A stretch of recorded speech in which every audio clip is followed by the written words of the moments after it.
There's no way that you could watch Michael Jordan and LeBron James and think that Michael Jordan is not the GOAT.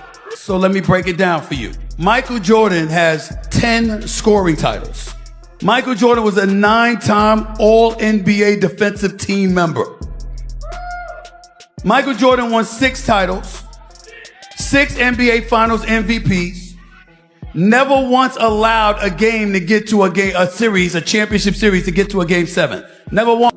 Even before Michael Jordan won the title in 91, from 88 on, it was clear that Michael Jordan, even with Larry Bird or Magic Johnson winning championships, it was clear that Michael Jordan was the best player in the world. Stephen A.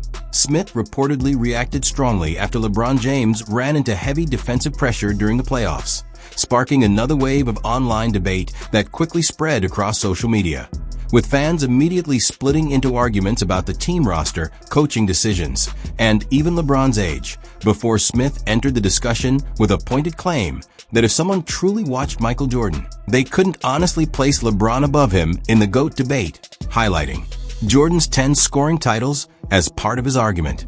Has 10 scoring titles. Michael Jordan was a 9-time All-NBA defensive team member. Michael Jordan won 6 titles, 6 NBA Finals MVPs, never once allowed a game to get to a championship series to get to a game 7. Never once.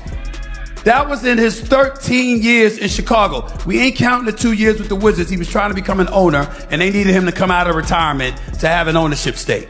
That's what they... Stephen A. Smith delivered a strong opinion that instantly fueled debate, backing up his stance by referencing multiple achievements from Michael Jordan, such as scoring titles, defensive honors, championships, and his undefeated record in NBA Finals Game 7s during his Chicago years, arguing that this level of consistency represents complete dominance rather than just individual greatness, and framing Jordan's career as one that made opposing teams feel defeated before the game even began, leaving little room for comparison in the GOAT discussion according to his view. We're talking about his 13 years in Chicago. That's what he's done. By the way, played 82 games 7 or 8 times.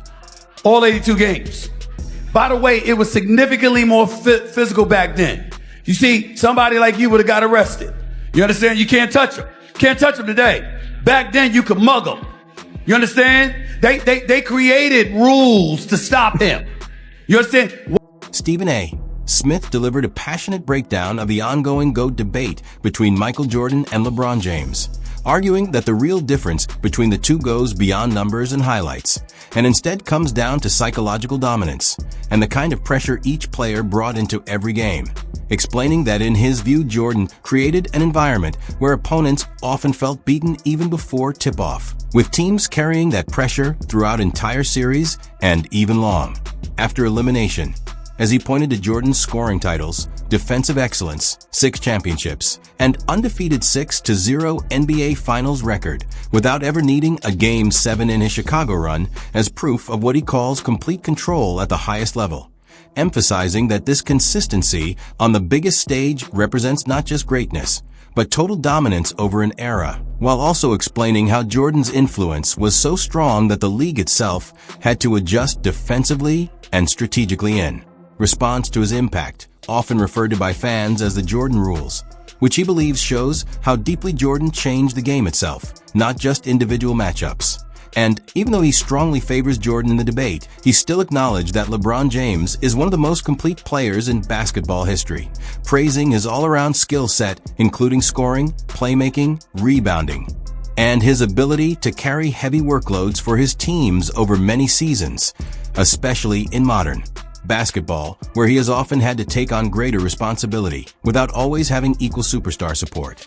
But Smith drew a firm distinction between respect and fear, arguing that while LeBron commands universal respect and admiration across the league, Jordan generated a different level of psychological edge, where opponents not only expected a tough game, but feared being overwhelmed or embarrassed. And according to Smith, that mental effect is what ultimately separates Jordan in the greatest of all time discussion framing it as less about who played longer or compiled better all-around stats, and more about who controlled the emotional and competitive atmosphere of the game at its highest point, concluding that Jordan's mentality, clutch dominance, and ability to consistently take over the biggest moments give him a legacy that, in his opinion, still stands above every other superstar the league has ever seen, including LeBron. They were talking about Michael Jordan in The Last Dance, and John Sally said one of the biggest components of the Jordan rules was attack him before he gets airborne, because you know he wasn't human, right?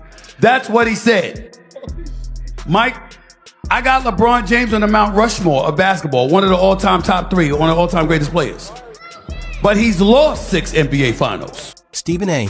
Smith continued his heated breakdown of the GOAT debate between Michael Jordan and LeBron James, arguing that the difference between the two goes beyond statistics and instead comes down to psychological dominance, claiming that Jordan made opponents feel defeated even before the opening tip, and that teams often entered games already mentally shaken by his presence, while emphasizing that his perspective is based on real playoff moments he witnessed live rather than highlights or edited footage, which he believes younger fans often rely on when forming opinions, and describing how body language, crowd tension, and overall atmosphere shifted when Jordan stepped onto the floor, reinforcing his belief that Jordan had a unique ability to completely control the emotional environment of a game.